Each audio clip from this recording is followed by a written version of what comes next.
Mga kapatid, magandang gabi po sa inyong lahat. Napapanahon po itong vlog ko na ito. Ngayon na tayo ay winawasiwas nitong napakalakas na bagyong Christine. Luzon, Visayas at ilang parte ng Mindanao ay sinasalanta nitong bagyong ito. Kami po ay nakikiramay sa mga taong naapektuhan ng bagyong Christine. Pero mga kapatid, dahil sa lamig ng panahon, ilang araw at ilang gabi na patuloy ang pag-ulan, yan po ay nakakaapekto sa makina ng ating mga sasakyan. Marami ang nag-aakala na kapag malamig ang panahon ay mabuti yon sa kondisyon ng kanilang mga makina. Kaya marami rin ang naniniwala doon sa tinatawag na old school style na tinatanggal yung thermostat valve para mapanatiling malamig ang makina at hindi mag-overheat at hindi ito masisira. Nako mga kapatid, yung dalawang bagay na yan, yung sobrang init at yung sobrang lamig ay delikado para sa ating mga sasakyan. Kaya sa tuwing kayo po ay nag-i-start ng sasakyan nyo ting umaga, maririnig nyo yan na mayroong kaunting ingay. Bago pa mawala yung mga ingay na yun, mga ilang segundo rin ang inyong maririnig doon po sa ating mga makina.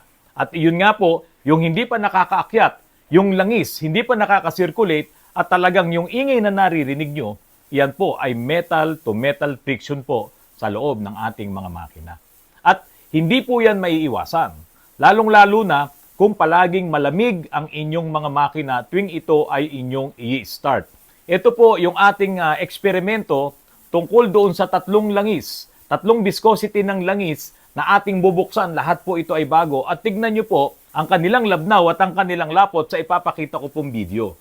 Subukan po natin ngayon itong mga langis na to, yung kanilang kanya-kanyang viscosity, kung gaano siya kalabnaw or gaano siya kalapot, kapag po ito ay ginagamit na natin sa ating mga makina, sa ating engine. Sa ting umaga na cold start, tignan natin kung gaano kabilis yung langis na pwedeng mag-circulate sa loob ng ating engine. Ngayon, tignan nyo po muna dito sa 5W30 ng Repsol. Ito po ay bagong-bago. Ayan. Bago po ito ha. Butasin ko na lang muna nito. Ayan. Ito pong syringe na to ay gagamitin natin para makakuha tayo ng oil dito po sa 5W30 ng Repsol. At ang gagawin ko po, dito sa makukuha dito, ay patutuluin ko dito mismo sa aluminum foil na nandito sa aking harapan. Tignan nyo po kung gaano siya kabilis na dadaloy dito sa aluminum foil. Ayan po. Ito po yung 5W30. So ngayon, kung ito ay winawasiwas-iwas ko, tignan nyo po kung paano siya dumadaloy. Ayan, medyo ano na to, malabnaw na to. Mababa na po ang viscosity nitong 5W30. Ngayon, ulitin ko po tignan nyo po dito naman.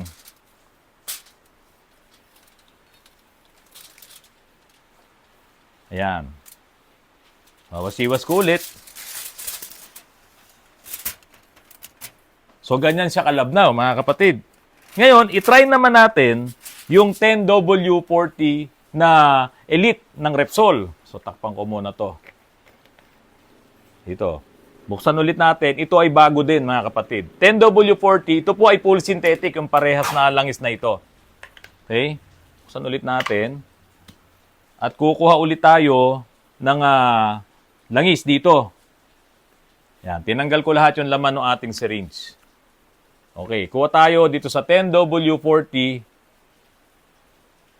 ng Elite. Ayan, kukuha naman ngayon ako ng panibagong aluminum foil. Yung aluminum foil namin na paglumaan na ng panahon. Ayan, okay, ito po.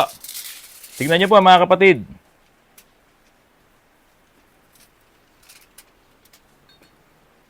Labnaw pa rin, ano?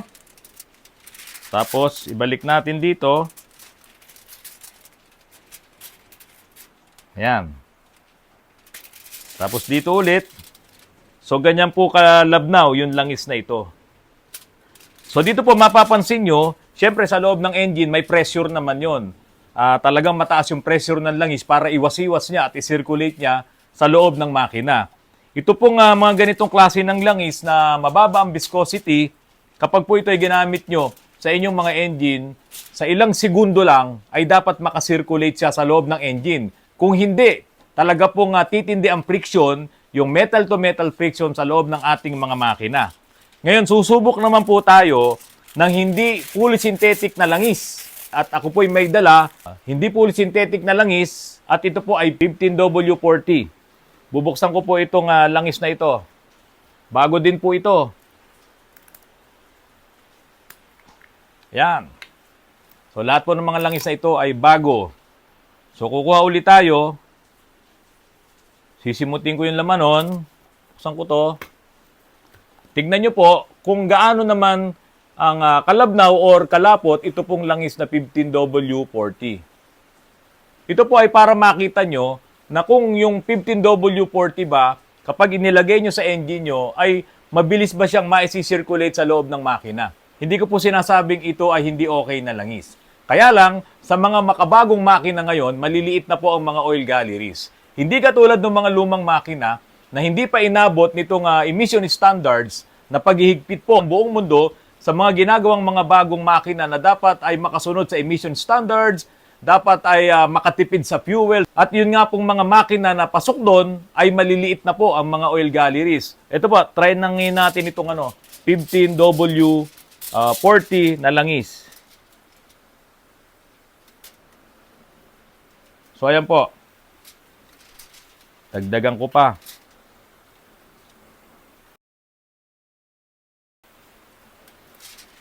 Tapos, mapapansin nyo po, medyo malapot siya, no? Kuha tayo rito sa 10W40. Ayan. So, dito ko rin ilalagay. Tapos, pagsasabayin natin na pagalawin itong dalawang langis na ito. Ang bilis itong isa, oh. Okay. Samantalang yung ating 15W40, tignan nyo po yung kanyang, yung kanyang galaw. Meron akong panahod dito.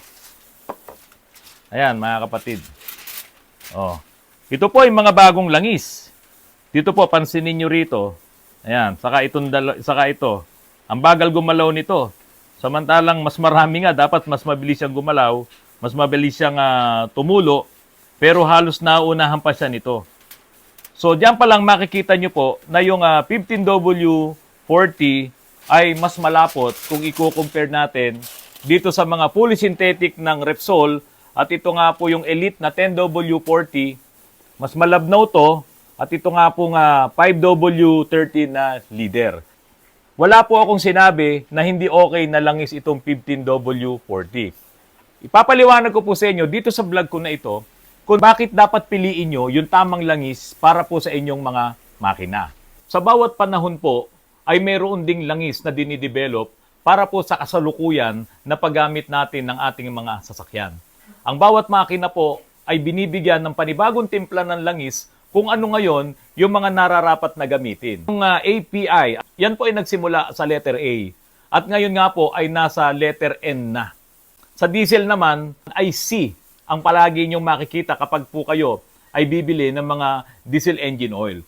At ngayon naman po ay mayroon na rin pong panibagong langis at mamaya po ay babanggitin ko po sa inyo yun. Bawat langis ay may kanya-kanya rin pong viscosity. At napaka-importante po na yung mga viscosity na yan ay dapat po ay akmang-akma doon sa makina ninyo. Kasi kung hindi nyo magagamit yung tamang viscosity, talagang magkakaroon kayo ng maraming problema sa tuwing kayo po ay nag-i-start ng engine nyo sa tuwing umagang malamig. Kaya po sa lugar na nagyayelo or sa lugar na sobrang lamig talaga, na halos hindi ka makaranas ng init ng araw, ang viscosity po ng langis na ginagamit dyan ay 0W20. Kasi nga po, para makaiwas po sila doon sa malaking epekto ng cold start na nagkakaroon po ng metal-to-metal friction. At dahil nga po sa iyan ay napakanipis or napakalabnaw, dahil nga po mababa ang viscosity, less viscous siya, kaunting init lang ng engine ay kaya mag-circulate at mag-normal na yung kanyang viscosity. Dapat nararating din po ng ating mga engine yung normal operating temperature.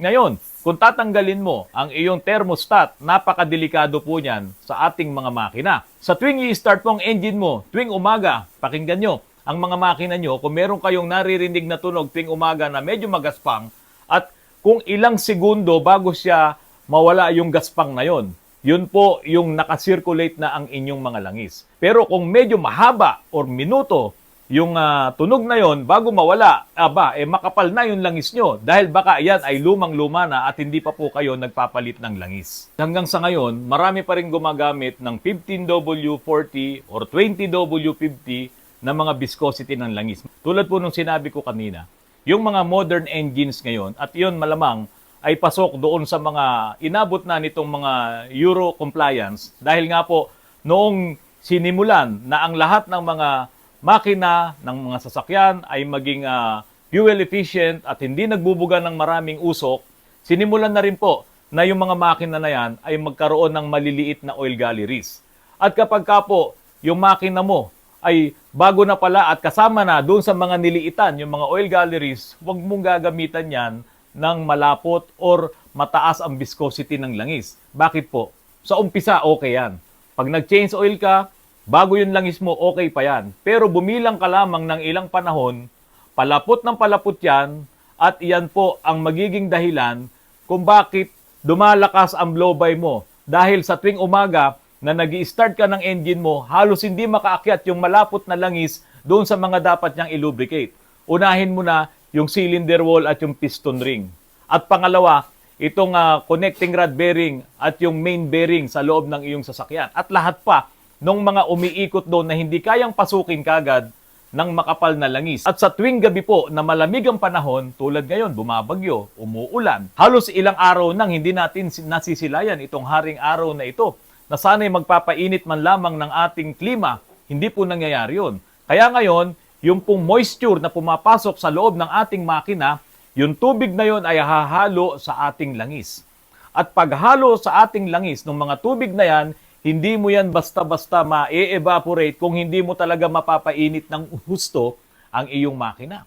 At kapag ka nga po ganun nang nangyari, mawawalan ng power ang iyong langis. Hindi na siya magiging magandang lubricants para mag-alaga doon sa loob ng ating makina.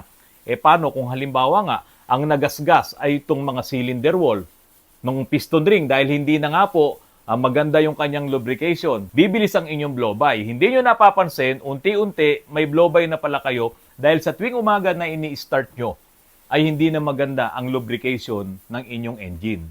Kung ang mga makina nyo ay yung mga makina pa na nauna, na talagang malalaki pa yung mga oil galleries at yung talagang mga pinapasukan ng langis doon ay malalaki pa ang butas, wala pong problema, gumamit kayo na medyo mataas na viscosity ng langis. Pero kung ang makina mo ay maliliit na ang mga oil galleries niyan, yung mga butas na dapat pasukan ng langis, kaya nga ang advice sa mga newer engines, talagang fully synthetic po. Kasi ang fully synthetic, napakataas po ng resistance niyan sa init. Hindi yan kayang basta sunugin sa loob ng makina. Kaya kung umiinit man ang makina mo, hindi mo kayang sunugin ang mga fully synthetic. Halos lahat yan ay mababa ang viscosity. Kung 10W40 ng Repsol, fully synthetic yan. At ito naman pong leader na 5W30, fully synthetic rin po yan. Wala pa akong nakita na 15W40 na fully synthetic. Halos karamihan po ay mga mineral oil o yung tinatawag na multigrade na engine oil. Kaya dapat po mga kapatid, kung ang makina nyo ay papalitan nyo ng langis, piliin nyo po talaga yung tamang viscosity na para sa kanya. Pero tandaan nyo po mga kapatid, tulad nga po ng sinabi ko rin sa inyo, hindi po perpekto yung mga langis na yan sa bawat panahon. Kaya nga po, lumilipas ang panahon, nagkakaroon ng mga panibagong langis. Tulad nga po nung sinasabi natin kanina na yung API na yan ay nagsimula yan sa A, B, C, D, E, F at ngayon nga po ay nasa N na. So ibig sabihin, bawat panahon ay may kanya-kanyang timpla ng langis at hindi naman po sinasabi na itong mga bagong timpla ng langis ay bawal sa mga lumang makina. Yan po ay pinag-aralan para magamit nitong mga makina na existing na po. Kaya yung gumagamit ng mga fully synthetic oil na mga makina, hindi yan basta-basta nagbo-blow-by. Yung blow-by na yon ay nanggagaling doon sa leak ng combustion at pumupunta doon sa ilalim ng mga piston, no, doon sa crankcase at lumalabas doon sa dipstick. Nababawasan po yun dahil sa ganda ng langis na ito, dahil kahit na nagkakaroon ng combustion doon sa cylinder wall, hindi niya kayang sunugin itong mga bagong langis. Yan nga po yung kanilang in-experiment. Kaya nga po nagkaroon ng bagong set ng langis na ibinebenta ngayon sa market. Kaya napakaganda po ng mga fully synthetic na langis at yan po ay tamang-tama sa ating mga makina. Yung mga langis po na yan ay kumpleto na. Hindi na kailangan pang haluan ng additives. Kumpleto na yan, may additives na yan. Tinimpla na yan para po doon sa ikagaganda ng inyong mga engine. Kaya po, yung mga langis na ginagamit namin dito sa Autorans, ito pong Repsol Leader at yung Repsol na Elite, hindi ko na po yan hinahaluan ng additives. Nangyari lang po na may hinaluan ako nung aming Aeropack na super oil treatment dahil yung pong customer namin na yon ay talaga pong blow-by na yung kanyang makina at sinubukan ko po itong Aeropack na super oil treatment. Wala pa ako naririnig na feedback doon sa customer namin na yon at sana kung mapapanood niya itong vlog na to, pwede siyang mag-comment dito at kukumustahin ko lang kung naging effective po ba yung Aeropack na super oil treatment. Short distance trip, yung sandaling biyahe mo lang, tuwing umaga, di man lang talaga uminit at para mag-evaporate yung tubig sa loob ng makina mo, yung moisture na naipon doon at yung excessive idling. So hindi mo rin pwedeng pagtagalin na naka-idling ka lang. Magkakaroon din ng problema ang makina mo. Iyan na magre-resulta rin sa blow-by. Dahil nga po, nagkakaroon ng oil dilution, humahalo yung fuel sa iyong langis. Sa tuwing ikaw ay naka-idling. At yun pong sirang cooling system. Ayan, inaalis mo yung thermostat valve. Dahil nga pag nakakabit yung thermostat valve, nag-overheat ka naman. Dapat ipaayos mo yung cooling system mo. Dahil dalawa ang pwedeng maging epekto niyan. Overheat, masisira din ang makina mo. At yung sobrang malamig naman na hindi mo nare-reach yung tamang temperature, yung standard temperature ng iyong makina, delikado rin po yan. At kasama na rin po doon yung maling langis na ginamit mo, yung maling viscosity. Kahit gumamit kayo ngayon ng mga bababang viscosity ng langis, hindi po masisira ang inyong engine. Dahil napatunayan na po namin yan sa Autorans. Sa Autorans po, isang langis lang ang ginagamit namin, isang brand lang. At ito nga po ang Repsol. Meron kaming 10W40 na Elite at meron kaming 5W30 na Leader. Lahat po yan ay ginagamit namin sa makinang diesel or sa makinang digasolina at wala po kaming nagiging problema. Kaya trusted po yung langis na ito. Pero mga kapatid, itong mga bagong hybrid na mga makina ngayon, alam nyo po ba na ito po pala ay prone din sa blow-by itong mga makina, itong mga internal combustion engine. Bakit po ganun? Modelo na nga, hybrid na nga. Kung ito ay gagamitan mo ng maling langis, nako, delikado po at mabilis na masisira ang mga makina nitong mga hybrid na to. Paano po nangyayari yon? Ito pong hybrid ng mga engine na to, karamihan po ay gumagamit po ito ng start and stop technology. Or kapag ka po iyan ay bumabiyahe, ang gagana lamang ay yung electric motor at nakahinto po yung kanyang internal combustion engine. Tapos pag malapit nang maubos ngayon, or may certain settings yan, nagagana ngayon, yung internal combustion engine, malamig yung makina. So pag malamig yung makina, biglang mag-i-start yung engine na yon, anong mangyayari? Magkakaroon ngayon ng metal-to-metal friction. Kaya iyon po ngayon ang mga iniingatan nitong mga hybrid na engine na ito. Sa tuwing gumagana yung kanyang internal combustion engine, malamig yung kanyang oil, napakadelikado po nun. Kaya meron silang dinevelop na bagong langis para dito sa mga hybrid na to. At ito nga po, yung API-SP. Yung langis po na yan ay nasa P na. Yung kaninang pinag-uusapan natin ay sa N. Kung gagamitin mo rin sa sasakyan mo, itong langis na to, kahit sobrang init na nandoon sa combustion, hindi mo basta-basta masusunog yung langis na yan. Talagang maganda pa rin yung lubrication niya doon sa cylinder wall, pati yung mga piston ring. Ngayon, kung sakali mang malamig ang panahon, meron din po siyang friction modifiers at mga additives na kakailanganin para maiwasan yung every time na nag-i-start yung makina sa cold start. Kaso, itong mga hybrid na to, palagi itong may cold start. Kasi nga po, hindi mo basta-basta ma-maintain yung standard operating temperature ng internal combustion engine dahil ang gumagana nga yung electric motor kasi nga hybrid. Electric, internal combustion engine, electric, so papalit-palit siya. So every time na nagpapapalit-palit yon, malamig ngayon yung langis nitong internal combustion engine. At kapag ito ay mag-i-start na malamig yung internal combustion engine na yan, may friction. Palaging darating ang panahon na meron silang madidevelop na mga magagandang langis. Hindi ka pwedeng ma-stock sa lumang langis na nandiyan sa iyong owner's manual. Kasi nga po, nagbabago yung pag-aaral, nagbabago yung paggamit natin sa ating mga makina, nagbabago yung fuel, lahat yan ay Euro compliant na. Ngayon, noong araw, hindi masyadong matraffic. Ngayon, sobrang traffic na. Kaya po, nagde-develop ng panibagong langis sa bawat panahon para magamit ng lahat ng uri ng sasakyan. Ngayon, siyempre, yung mga malalaking truck, yung mga malalaking makina, malalaki ang mga galleries niyan, hindi ka pwedeng basta gumamit ng mga malalabnaw na langis or yung mababa ang viscosity. Pero kung sasakyan mo, kotse, maliliit na makina, SUV, pasok yan, no? Yung mga vans na nakikita natin, na bumabiyahe, hindi naman ganun kalaki ang mga makina niyan, pasok pa rin itong mga viscosity ng mga langis na ito. Ngayon, kung gagamitan mo ng medyo mataas na viscosity, mapapakiramdaman nyo naman ang performance ng inyong engine. Kapag habang naluluma or tumatagal yung langis, umiingay, nagkakaroon kayo ng marinig na hindi magandang tunog. At kapag po yan ay pinamalagi yung ganon, masisira po talaga ang inyong mga makina. Kaya po mga kapatid, yung mga nasa manual na sinasabi nyo na sundin ang manual, ako po, ang masasabi ko sa inyo, sundin nyo kung ano ang kailangan ng inyong makina. Kapag napansin nyo, doon sa dating langis na ginagamit nyo, ay umiingay siya sa tuwing i-start nyo tuwing umaga at lumalapot siya katagalan, mga ilang buwan pa lang malapot na, huwag na kayong gumamit ng ganung langis. Dahil yung malapot na langis, hindi ka agad yan magsisirculate sa tuwing ikaw ay mag-i-start sa umaga, yung cold start. Kailangan na ang ating mga makina ay marating niya yung standard operating temperature. Huwag nyong aalisin yung mga thermostat valve. Dahil kung walang thermostat valve, napakatagal bago uminit niyan. Kung malapot na yung langis nyo, dahil luma na yung langis nyo, ilang buwan nyo nang nagamit, ilang kilometro na tinakbo, wala ka pang thermostat, napakatagal uminit ng engine nyo at mananatili yung malapot na malapot. Kaya po, huwag nyo nga alisin ang inyong thermostat valve para maproteksyonan ang inyong mga makina.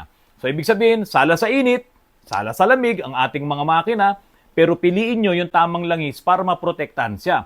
Dahil kung ang langis na gagamitin nyo ay yung obsolete na, ano pang maitutulong yan sa inyong engine? Kaya nga po may mga dinidevelop na mga bagong langis.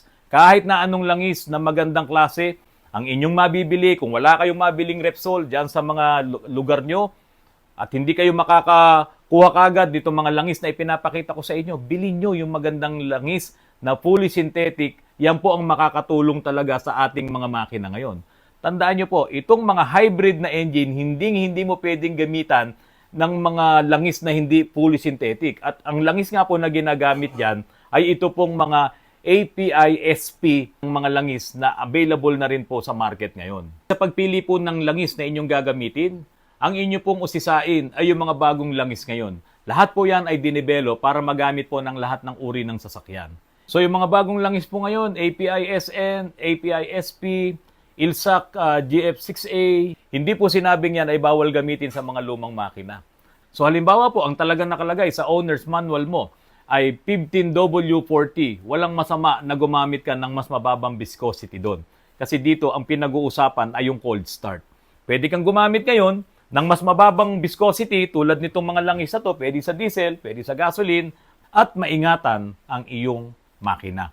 Pero ang bottom line po dito na sa tuwing umaga na malamig ang panahon, malamig ang inyong makina, at makapal ang inyong langis, matagal na yung langis, hindi ka pa nag-change oil, yan, delikado yan. Dahil magkakaroon ng metal-to-metal friction sa loob ng inyong makina. Kaya dapat ang langis na bibili nyo, yung pag-start mo pa lang, ilang segundo lang, kakalat na, magsisirculate na sa loob ng inyong makina para mabawasan yung mga frictions na yan. At yung mga langis na bago ngayon, may mga friction modifier yan na makakatulong para maiwasan nga itong mabilis na pag-blow-by ng inyong mga makina.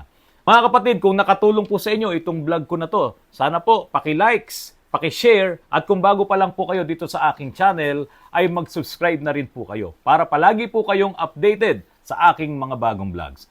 Magandang gabi po at maraming salamat po sa inyong lahat.